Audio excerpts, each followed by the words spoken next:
Okay, let's just shatter a massive myth right out of the gate in this explainer. We're talking about what it actually takes to be a master video editor. Look, we live in an era where mind-blowing software is literally just a download away, right? But honestly, that easy access has led to a really fundamental misunderstanding of the craft itself. So I want you to ask yourself this directly. Does knowing the software actually make you an editor? Seriously, think about it for a second. If you give a total beginner maybe 2 to 4 weeks, they will absolutely learn the mechanics of Premiere Pro, DaVinci Resolve, CapCut, whatever it is. They'll figure out how to import footage, make a cut, drop in some background music, slap on a shiny transition, and hit export. But here's the hard truth. Doing all of that, it doesn't make someone a true video editor. It kind of just makes them a software operator. What makes a genuinely powerful nonlinear editor isn't the tool they're using. It's the eye, the observation, and this profound judgment they've built up over years. And you can really see that fundamental difference here. A beginner's mindset basically creates a timeline jammed full of mechanical cuts. They're entirely focused on clicking buttons and moving colored blocks around a screen. But a master focuses the human eye. See, editing starts way before you ever drag a piece of media into a sequence. Nonlinear editing is a mental process, long before it becomes a technical one. It's all about knowing exactly where your audience is looking at any given millisecond. Because ultimately, you edit with your mind, your emotions, and your sense of timing. You literally do not edit with your mouse. Think about your absolute favorite movie scene. The strongest editors in the industry aren't the ones clicking the fastest or pulling off crazy actions per minute on their keyboards. They are simply the ones who observe better than everyone else. They catch those tiny, almost invisible micro-expressions, like a super subtle eye dart from an actor, that an amateur would carelessly chop right off. They feel the underlying rhythm of a conversation, and they totally get the immense emotional weight of just holding a pause a fraction of a second longer before a punchline lands. All right, let's dive into part 1, Watch Like an Editor, and how we actually build this foundational habit. To develop that kind of master vision and intuition, you have to realize that observation is a muscle, and you've got to train it relentlessly. To genuinely improve, you need to watch media daily, and I mean the whole spectrum. Films, fast-paced ads, reels, local news packages, long documentaries, even daily YouTube vlogs. But there is a massive catch here. You can no longer watch these things as a passive audience member. No more kicking back with popcorn and just letting the story wash over you. You have to watch with a highly analytical mindset. Basically, don't watch for entertainment. Watch for understanding. Seriously, this single habit alone can completely rewire your brain and change the trajectory of your editing career. When you watch for understanding, literally every piece of media you see becomes a masterclass. When you watch a car commercial, you aren't looking at the car. You're looking at the pacing, the rhythm, and how the editor built momentum. You start reverse engineering the decisions of the invisible artists who came before you. And to reverse engineer those decisions, you need this constant internal monologue running. You have to interrogate what you're watching. Ask yourself these 4 things. 1, why was this specific shot chosen out of the hours of raw footage they probably had? 2, why is this cut exactly here, on this specific frame and not a second later? 3, why did the music swell right now instead of at the beginning of the scene? And 4, why did this moment feel so intensely emotional? Was it the lighting, or did the editor deliberately hold a wide shot to make the character feel isolated? Interrogating the screen like this is exactly how you decode a scene's emotional weight.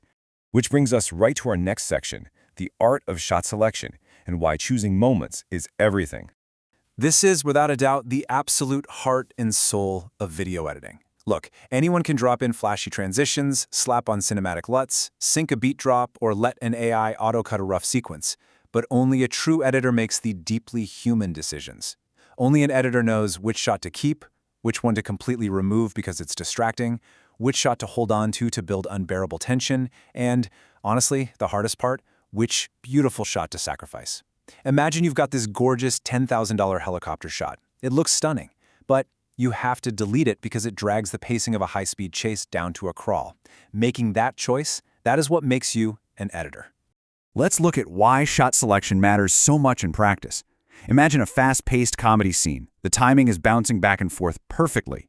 If you suddenly cut to a highly dramatic, brooding, black and white reaction shot, sure, it might win a photography award, but the rhythm is entirely shattered and the joke dies instantly. Or take religious or spiritual content. If you carelessly cut to an irrelevant animal just to cover up a jump cut, the message loses all its gravity. And in a highly emotional scene, like a character getting devastating news, if you cut away too fast, the feeling never has time to settle in the viewer's chest. Editing is entirely about protecting emotional continuity.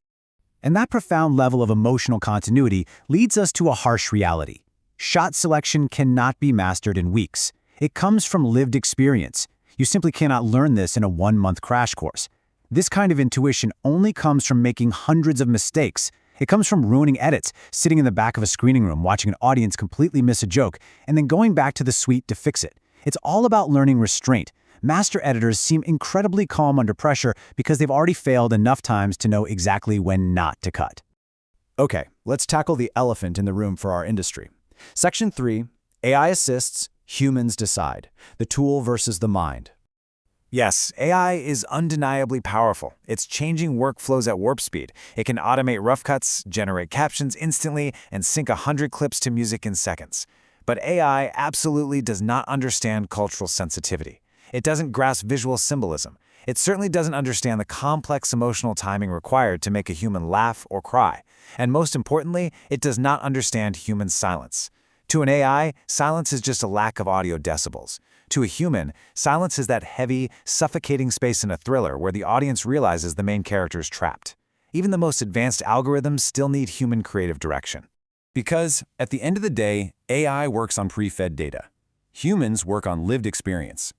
An algorithm can spit out 100 different options for color grading or pacing based on what was successful in the past. But only a human eye can look at a sequence and instinctively say, yeah, this feels right, or no way, this feels completely inauthentic. That aesthetic sense, that gut feeling that makes a video actually resonate, requires human observation. So how do we continually feed that lived experience? Let's check out our final section, observing life off screen and viewing the real world as a timeline. To make those crucial decisions, you actually have to step away from your glowing monitors. This is your new homework. Observe everything. Look at the subtle expressions on faces in real life. Study body language when you're just sitting at a coffee shop. Listen carefully to the awkward, hesitant silences between words in a real conversation. Notice how the light actually falls across a room and changes the mood at sunset. Pay attention to how natural tension builds in a real argument, how people talk over each other or suddenly go dead quiet.